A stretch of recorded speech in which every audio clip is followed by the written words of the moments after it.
कल मैंने एक कमाल का शॉट मारा था। हाँ, तुमने सही कहा जियान, मजा आ गया। हाँ? हाँ? अरे देखो, वहाँ कुछ है जियान।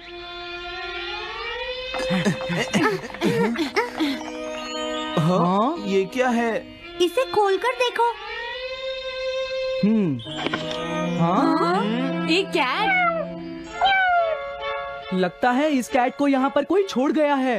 अब क्या होगा? मुझे लगता है किसी को इसे ले जाना चाहिए।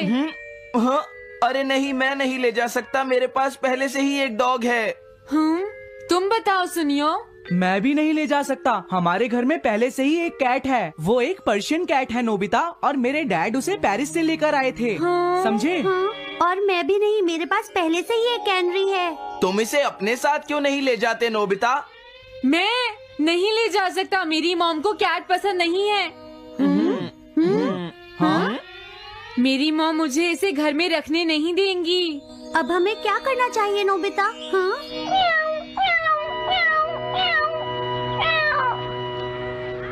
मुझे बुरा लग रहा है। तुमने सही कहा, लेकिन अब इसका क्या होगा नोबिता? ये सब तुम्हारी गलती है। अब तो तुम्हें इसे अपने साथ ही लेकर जाना पड़ेगा। क्यों, मैंने ठीक कहा ना नोबिता? हाँ सुनियो, अगर तुम इसे नहीं देखते तो कोई प्रॉब्लम नहीं होती। ऐसा मत कहो, इसमें मेरी कोई गलती नहीं है। गलती तुम्हारी है। अगर तुमने इसे नहीं देखा होता तो ये इस वक्त अपने घर पर स्नैक्स खा रही होती। हाँ, तुम कहते हो तो मैं इसे वापस बंद कर देता हूँ। मान लेंगे हमें ये मिली ही नहीं।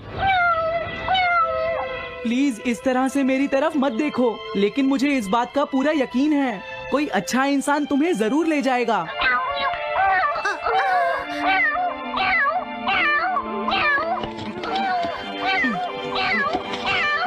रुक जाओ, इसे मैं ले जाऊंगा।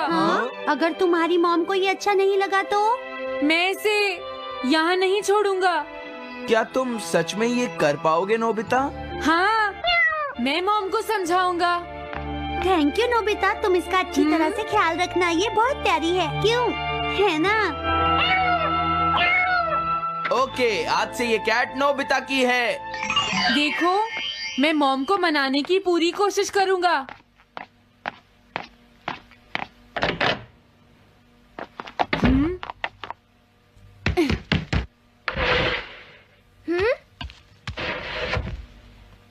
अरे तुम्हारे पेट को क्या हुआ? हाँ? ये कैट तुम कहाँ से लेकर आए हो नोबिता? इसे कोई छोड़ गया था, इसीलिए मैं इसे अपने साथ ले आया। हाँ? तुम्हें पता है ना मॉम कितना गुस्सा होंगी नोबिता? हाँ, लेकिन डोरेमोन, मैं अच्छी तरह जानता हूँ मॉम को पेट्स पसंद नहीं है डोरेमोन, पर उन्हें नहीं पता कि डॉग्स और कैट्स कितने क्यूट होते हैं। हाँ? बस हमें मॉम को ये दिखाना होगा डोरेमोन कि एनिमल्स के साथ कितना मजा आता है, समझे? वाओ, तुमने सही कहा नोबिता, ये तो बहुत अच्छी बात है। मुझे इसमें तुम्हारी मदद चाहिए। कोई ऐसा गैजेट दो जो हमारी मदद करे। देखो, मेरे पास ऐसा कोई गैजेट नहीं है नोबिता जो तुम्हारी मदद कर सके। ऐसा मत कहो, तुम्हें कुछ करना होगा, प्लीज डोरेमोन। नोबिता कहाँ रह गया? मुझे उससे कुछ काम था। अरे, वो घर आ गया, पर मैंने तो उसे अंदर आते देखा ही नहीं। जल्दी करो, इससे पहले कि मॉम इसे ढूंढ ले डोरेमोन। तुम्हारे पास कोई तो गैजेट होगा ना? नोबिता, तुम ऊपर क्या कर रहे हो? हाँ? अरे नहीं, मॉम ऊपर आ रही है डोरेमोन। जल्दी करो, इस कैट को छुपाओ। मॉम ने इसे देख लिया तो बहुत बड़ी मुसीबत हो जाएगी। लेकिन कहाँ छुपाऊं? कहीं भी छुपाओ, मुझे नहीं पता, जल्दी करो। ये सब क्या है नोबिता? आखिर तुम दोनों इतना शोर क्यों मचा रहे हो? जवाब दो। नहीं, हम तो कुछ नहीं कर रहे मॉम। तुम झूठ बोल रहे हो, तुमने कुछ छुपाया है ना? वहाँ पर कुछ नहीं है मॉम।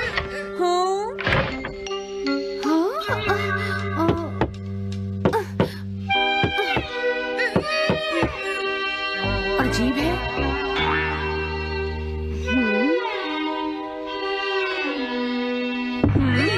देखो, मैं नहीं चाहती कि तुम दोनों मुझसे कुछ भी छुपाओ, समझ गए ना?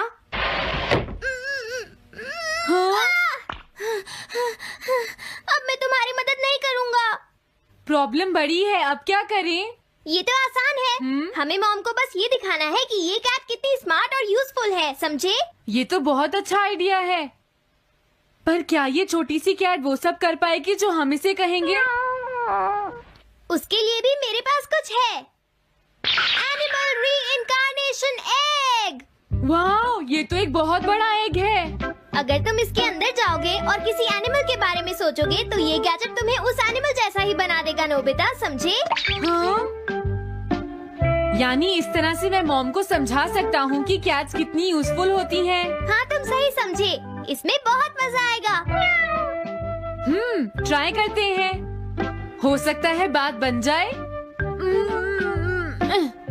ठीक है डोरेमोन। बहुत बढ़िया। अब तुम्हें इस कैट की इमेज के बारे में सोचना है, नोबिता, ठीक है?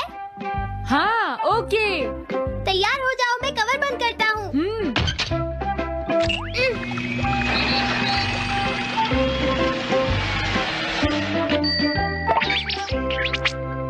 मैं कैसा दिखता हूँ? ज्यादा तो नहीं, पर हमारा काम चल जाएगा, ठीक है ना? म्याऊ। अब मैं इस असली कैट को स्टोरेज शेड में छुपा देता हूँ।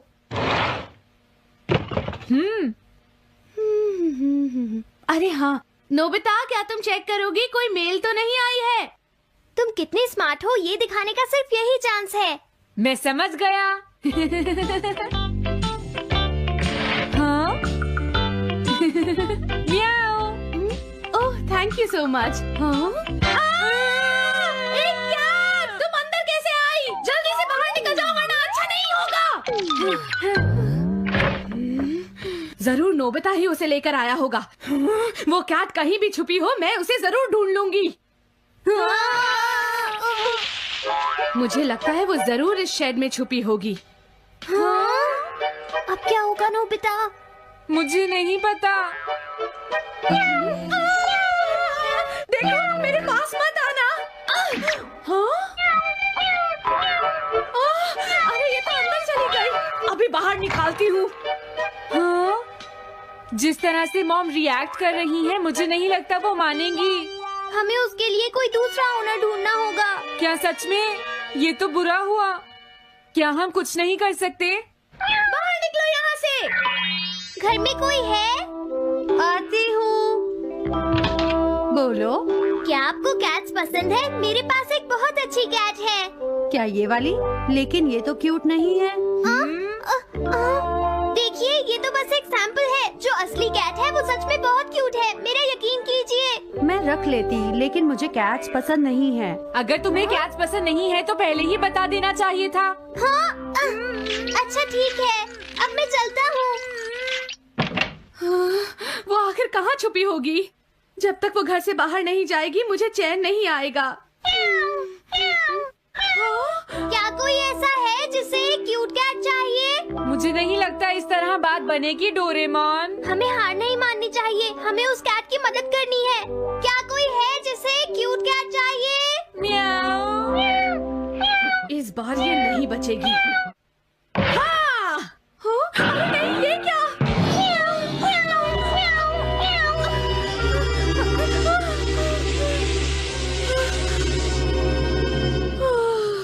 तुमने बचा लिया, नहीं तो यहाँ आग लग जाती। हाँ? मुझे तुम्हें थैंक्स कहना चाहिए।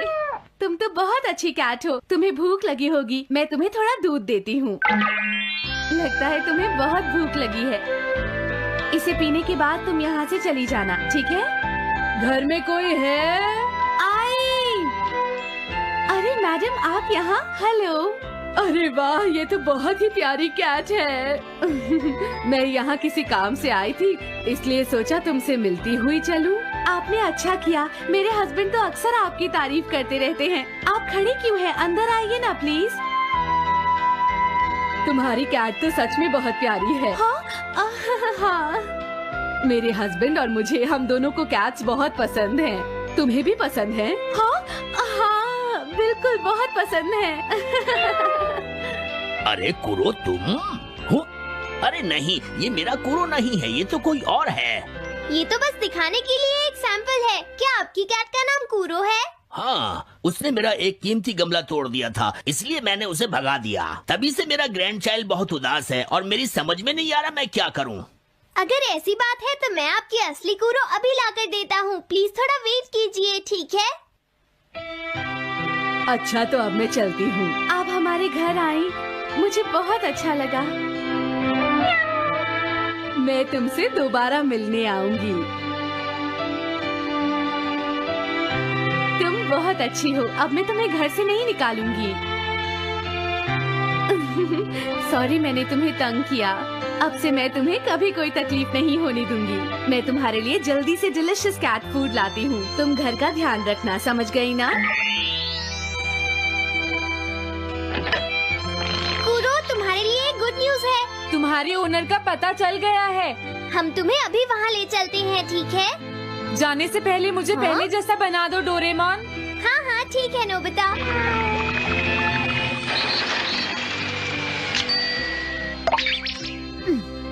तो नोबिता, अब मैं कुरो को उस ओल्ड मैन के घर ले जाता हूँ। बाय बाय कुरो। चलो अच्छा हुआ, सब ठीक हो गया। अरे वो कैट कहाँ चली गई? हाँ? नोबिता, क्या तुमने उस कैट को कहीं देखा है? तुम कहाँ हो? हाँ? वो तो अपने ओनर के पास चली गई मॉम। हाँ? ये तुमने क्या किया? मुझे बिल्कुल अच्छा नहीं लग रहा। देखो डोरेमोन, कुरो के जाने से मॉम कितनी नाराज हैं। शायद मॉम उससे बहुत प्यार करने लगी थी। क्या करें? पता नहीं अब क्या होगा। हम कुरो को तो वापस नहीं ला सकते नोबिता। हाँ? अरे हाँ, तुम उसकी जगह क्यों नहीं ले लेते? हाँ? मुझे फिर से कैट बनना होगा। क्या तुम इतना नहीं कर सकते? देखो ये ठीक नहीं है। वाओ, ये तो बहुत क्यूट है। हाँ तुमने सही कहा, ये बहुत प्यारी है और मैं बहुत खुश हूँ कि ये यहाँ वापस आ गई है। पर ये नोबिता कहाँ चला गया? इतनी देर हो गई है, आज उसे वापस आने दो। हाँ? कुछ भी हो जाए लेकिन आज मैं उसे छोड़ूंगी नहीं डोरेमोन। हाँ, आज आप उसे बिल्कुल डिनर मत देना मॉम। नहीं हाँ? नहीं नहीं नहीं नहीं नहीं नहीं। अरे क्या हुआ? तुम इतना शोर क्यों मचा रही हो? देखो अब मैं तुम्हारे लिए कुछ नहीं कर सकता। इस बार टाइगर मास्क में क्या होगा? अगर तुम आगे बढ़े तो ये बच्चा नहीं बचेगा। डरपोक, ये लो। और तभी अलार्म बजता है। हाँ? क्या तुम्हें लगता है तुम यहाँ से भाग सकते हो टाइगर?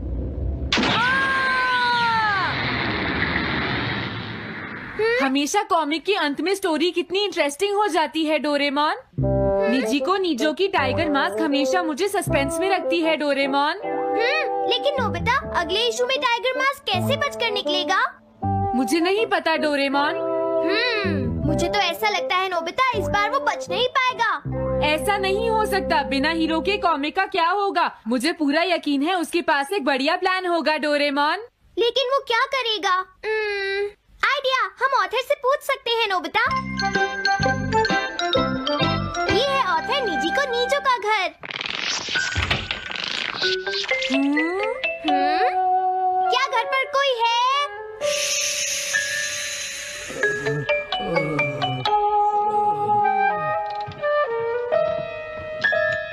वो अंदर होंगे। एक मिनट रुको, तुम कहाँ से आए हो? हाँ? तुम्हारा नंबर बाद में आएगा। अभी वो हमारे प्रोजेक्ट टाइगर मास्क पर काम कर रहे हैं। ये तो अच्छी बात है। हम ये पूछने आए हैं कि इस इशू में क्या होगा। क्या आप बता सकते हैं? मुझे क्या पता क्या होगा। सर क्या हमारा काम पूरा हो गया? नहीं, मेरे दिमाग में कोई आइडिया नहीं आ रहा। अभी तक नहीं हुआ। देखो, मुझे अभी तक ये क्लू नहीं मिला है कि टाइगर मास्क किस तरह से बचकर भागेगा।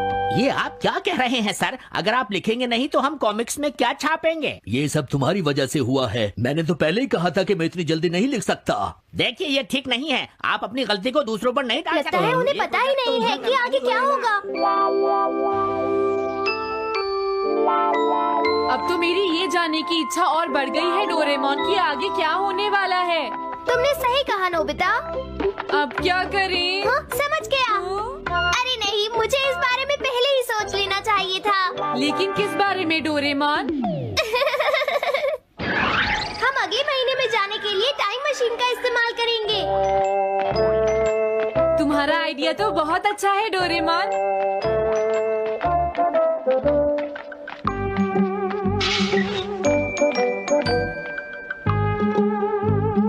देखो ये रहा अक्टूबर इशू। अब मजा आएगा। मजेदार है।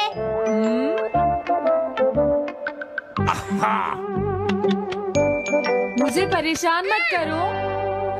क्या बात है? स्टोर में खड़े होकर पढ़ना मना है, भाग जाओ।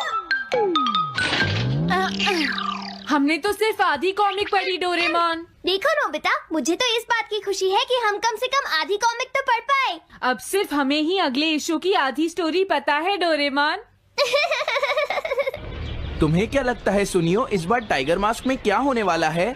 पता नहीं क्या होगा जियान, मैं कुछ नहीं कह सकता। मैं भी अगले इशू का इंतजार कर रही हूँ, पता नहीं क्या होगा। दोस्तों, क्या तुम जानना चाहते हो टाइगर मास्क में क्या होगा? हाँ बिल्कुल जानना चाहते हैं नोबिता। चुप हो जाओ नोबिता, सबको इसके बारे में बताना ठीक नहीं होगा। Okay okay okay. मैं बताता हूँ अगले इशू में क्या होने वाला है।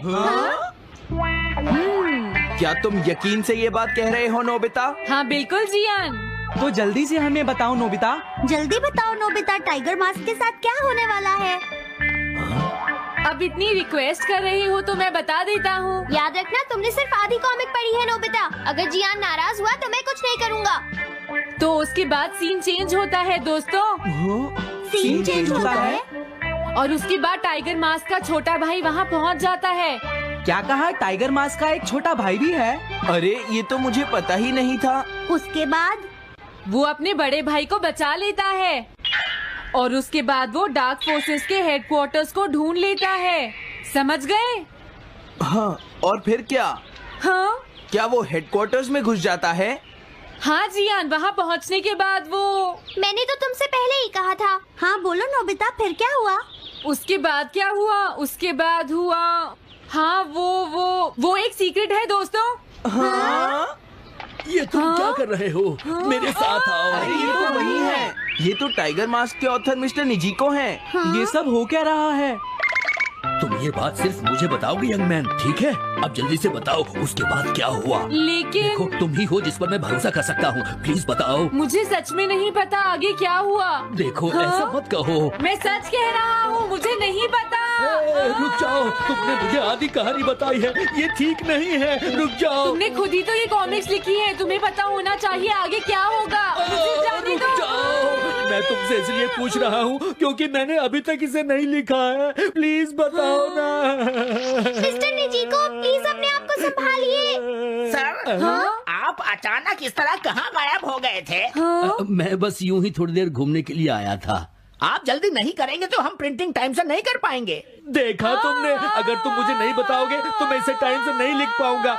देखिए, बात ये है कि मैंने अभी तक सिर्फ आधी कॉमिक पढ़ी है। क्या आधी कॉमिक पढ़ी है? मेरे पास 350 रुपए होते तो मैं उसे खरीद लेता। तुम भी उस कॉमिक को पढ़ना चाहते हो ना डोरेमोन? हाँ वो तो है। मैं समझ गया, 350 रुपए से तुम्हारा काम बन जाएगा। मैं भी आता हूँ। अगर उन्होंने हमें फिर से बाहर निकाल दिया तो हम क्या करेंगे? स्टोर में खड़े होकर पढ़ना मना है, भाग जाओ। चलो अंदर चलते हैं। क्या अंदर कोई है? तुम दोनों फिर से वापस आ गए।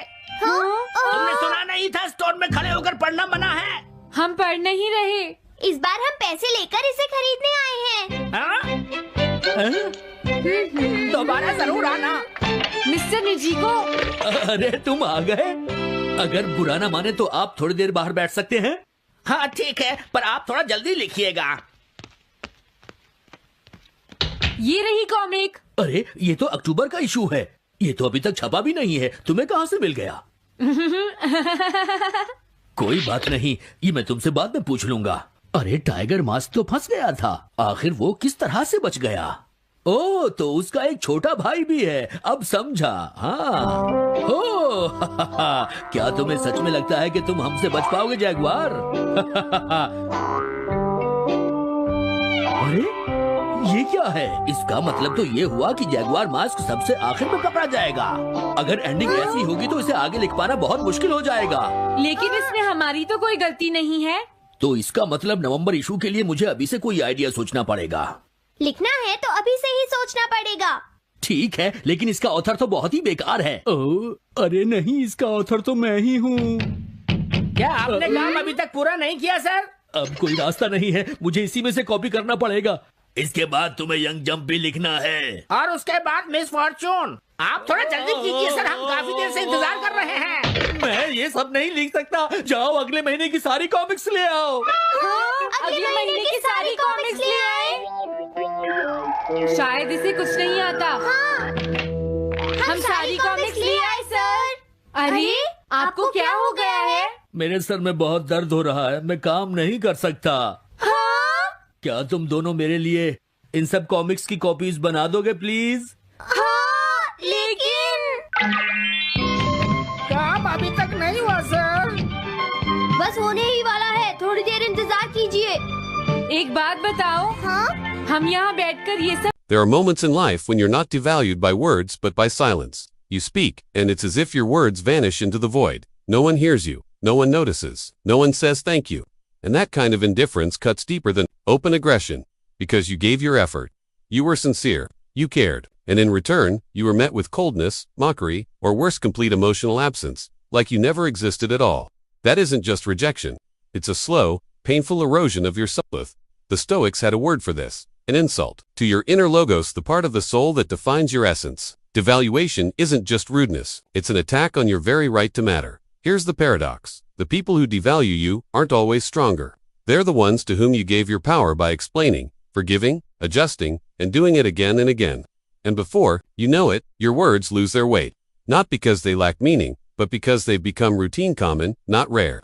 But the Stoic doesn't beg to be seen. He doesn't explain why he's worthy. He knows that explanation, in this context, is already a form of humiliation. So, he stays silent. He steps back. He walks away not out of weakness, but to let the world finally feel his absence. Because silence is not surrender. It's a signal, a boundary, a challenge. It's the moment you stop fighting for attention and start creating kind that commands respect. If you're not being valued, don't raise your voice. Raise your worth. That's how Stoicism works, bloodless, cold, yet rooted in a strength so deep it can't be ignored. Rule 1. Silence is your answer to devaluation. The world is always watching your reactions. Someone, somewhere, is already assessing, are you in control or are you easy to control? When someone disrespects you, the first impulse screams, explain yourself, defend your worth. But the Stoic way is different. If you're not respected, don't speak. Be silent, because every word spoken in an attempt to restore your value only makes you smaller in the eyes of someone who's already dismissed you. The more you speak, the cheaper you become. In this world, it's not noise that holds power, it's silence, backed by strength. Silence is a cold form of power. It builds an invisible wall between you and the one who wounded you. A silent message, no further. If you can hold your composure without justifying or defending yourself, you've done something powerful. You've shown that your value is not up for debate. People sense this instantly. When access to your energy disappears, they finally begin to realize what it was worth. They may mock you, dismiss you, ignore you, but your silence becomes an icy shield. You give no emotion, no explanation, no weakness, just a pause, a void, stillness. And in that silence, something louder than rage begins to rise. Influence. Epictetus once said, let your actions speak for you. Don't engage in fruitless debates. Those exist only to make you lose yourself. And often, you begin to lose the moment you start defending. The Stoic doesn't chase attention. He withdraws not physically, but emotionally. He stops giving, and that's when the magic happens.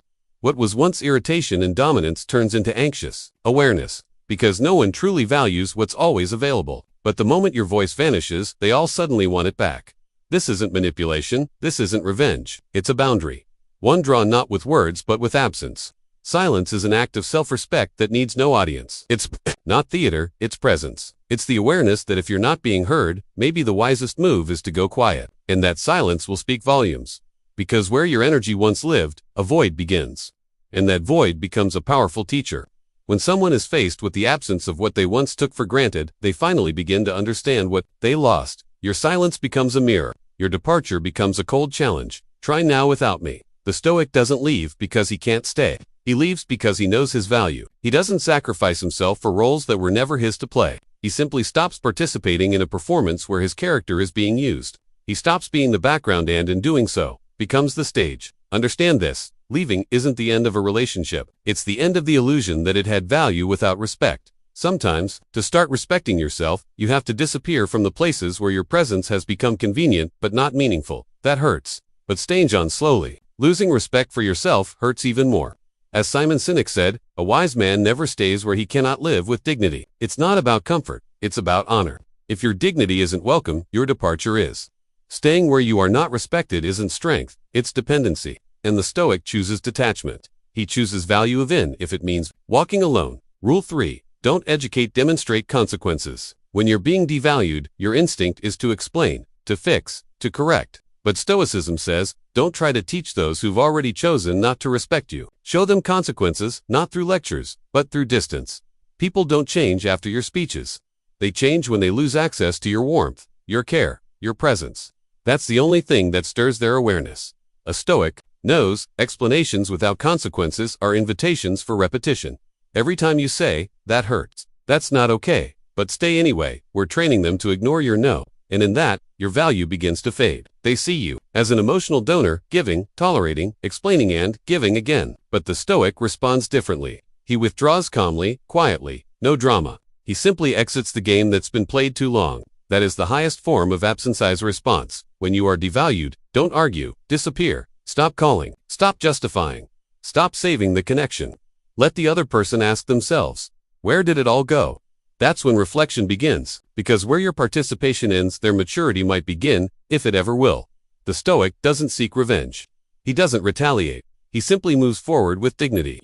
And in doing so, he leaves the strongest message of all. I cannot be devalued because I no longer participate in this. Epictetus said, if you want someone to understand the value of something, take away what they've been receiving for free.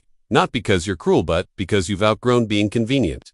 That is justice in the language of Stoicism. Don't change yourself for others, change your behavior for the sake of self-respect. You don't slam doors. You simply look them in the eyes calmly, coldly ask if there's stone inside you. And that's enough to make the ones who tried to destroy you step back. As Sinek wrote, no one has power over the person who gives no reason for control. Your silence is armor. Your control over your tone, your face, your movement sits a signal. You're not lost. You've decided.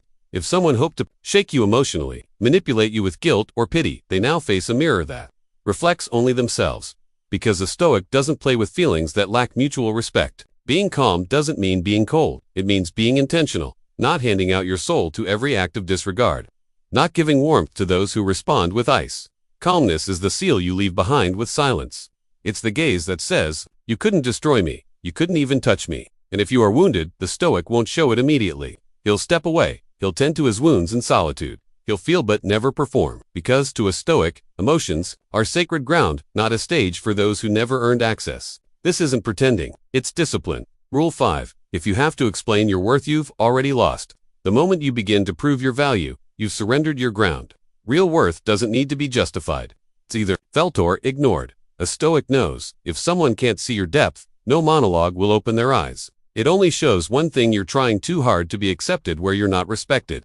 The need for validation is a trap, a silent kind of addiction. Once you begin explaining your worth, you're no longer being seen, you're being measured, like a product, like a service, like a resource. But the Stoic is not for sale. He doesn't list features, he either stays or he leaves.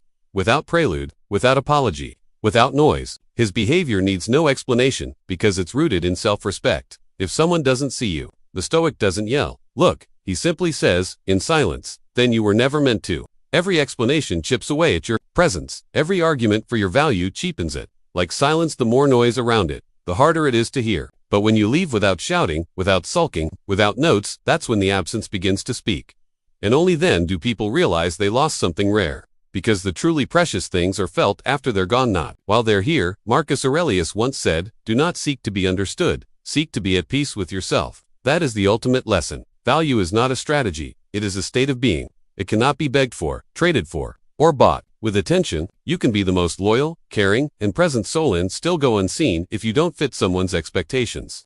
And it's not your duty to change their vision. It's your duty not to betray yourself for their approval. A Stoic never explains his worth, he lives it. He acts with intention. He invests without begging. And if he's not seen, he doesn't beg to be noticed. He doesn't break down. He simply turns and walks away. Toward those who recognize without needing to be told, who respect without instructions, who feel with instructions, who feel with. There are moments in life when you're not devalued by words but by silence. You speak, and it's as if your words vanish into the void. No one hears you, no one notices, no one says thank you. And that kind of indifference cuts deeper than open aggression, because you gave your effort. You were sincere, you cared, and in return, you were met with coldness, mockery, or worse, complete emotional absence, like you never existed at all. That isn't just rejection. It's a slow, painful erosion of your self.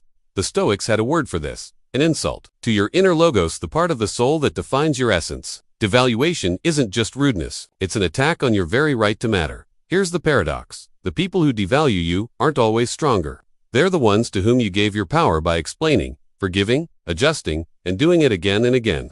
And before you know it, your words lose their weight. Not because they lack meaning, but because they've become routine, common, not rare. But the Stoic doesn't beg to be seen. He doesn't explain why he's worthy. He knows that explanation, in this context, is already a form of humiliation. So, he stays silent.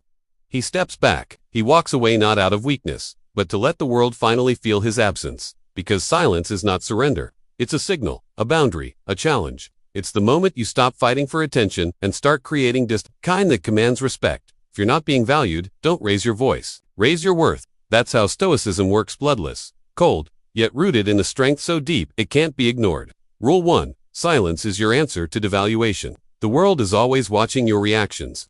Someone, somewhere, is already assessing, are you in control or are you easy to control? When someone disrespects you, the first impulse screams, explain yourself, defend your worth. But the Stoic way is different. If you're not respected, don't speak. Be silent, because every word spoken in an attempt to restore your value only makes you smaller in the eyes of someone who's already dismissed you. The more you speak, the cheaper you become. In this world, it's not noise that holds power, it's silence, backed by strength. Silence is a cold form of power.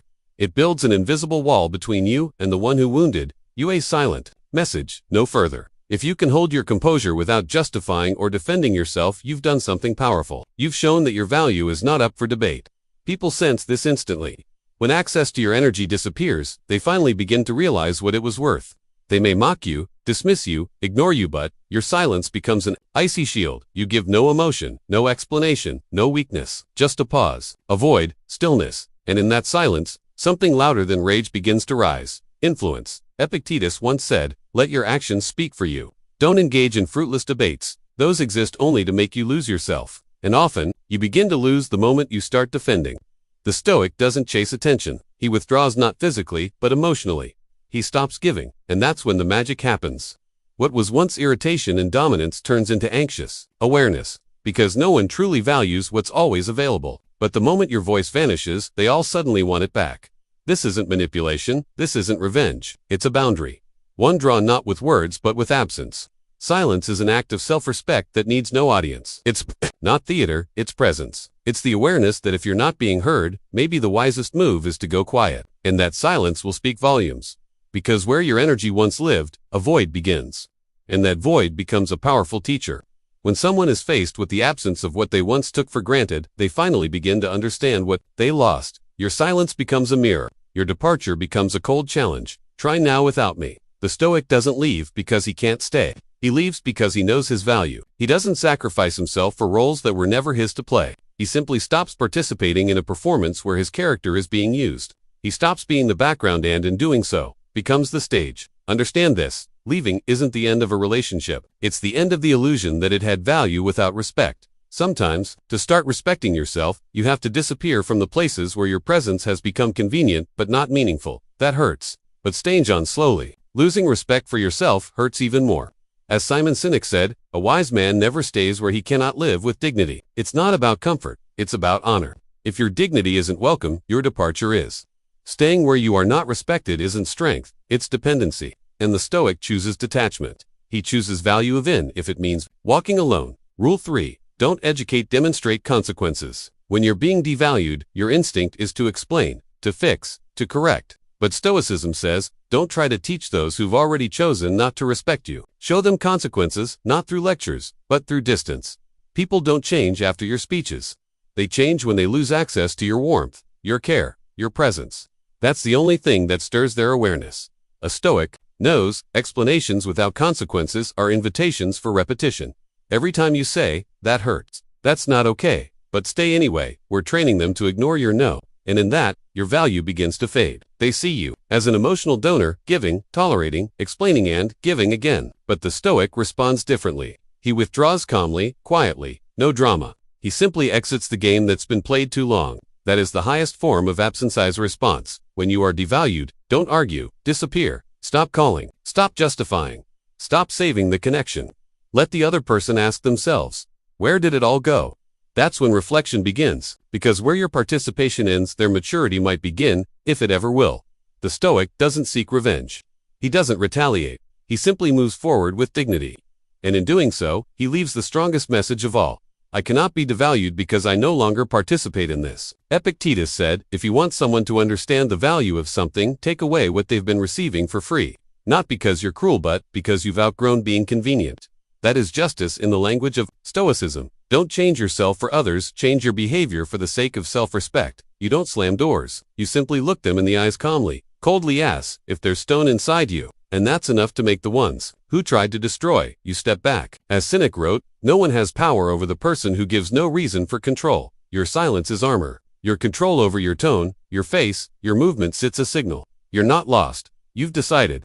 If someone hoped to shake you emotionally, manipulate you with guilt or pity, they now face a mirror that reflects only themselves. Because a Stoic doesn't play with feelings that lack mutual respect. Being calm doesn't mean being cold. It means being intentional. Not handing out your soul to every act of disregard. Not giving warmth to those who respond with ice. Calmness is the seal you leave behind with silence. It's the gaze that says, you couldn't destroy me, you couldn't even touch me. And if you are wounded, the Stoic won't show it immediately. He'll step away, he'll tend to his wounds in solitude. He'll feel but never perform. Because to a Stoic, emotions are sacred ground, not a stage for those who never earned access. This isn't pretending, it's discipline. Rule 5. If you have to explain your worth, you've already lost.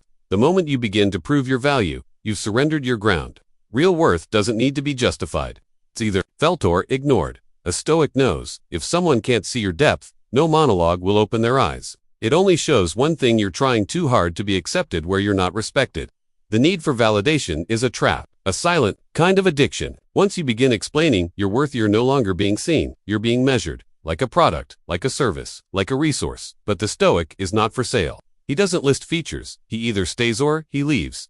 Without prelude, without apology, without noise. His behavior needs no explanation because it's rooted in self-respect. If someone doesn't see you, the Stoic doesn't yell, look. He simply says, in silence, then you were never meant to. Every explanation chips away at your presence. Every argument for your value cheapens it. Like silence, the more noise around it, the harder it is to hear. But when you leave without shouting, without sulking, without notes, that's when the absence begins to speak. And only then do people realize they lost something rare. Because the truly precious things are felt after they're gone, not while they're here. Marcus Aurelius once said, do not seek to be understood, seek to be at peace with yourself. That is the ultimate lesson. Value is not a strategy, it is a state of being. It cannot be begged for, traded for, or bought. With attention, you can be the most loyal, caring, and present soul and still go unseen if you don't fit someone's expectations. And it's not your duty to change their vision. It's your duty not to betray yourself for their approval. A Stoic never explains his worth, he lives it. He acts with intention. He invests without begging. And if he's not seen, he doesn't beg to be noticed. He doesn't break down. He simply turns and walks away. Toward those who recognize without needing to be told, who respect without instructions, who feel with instructions, who feel with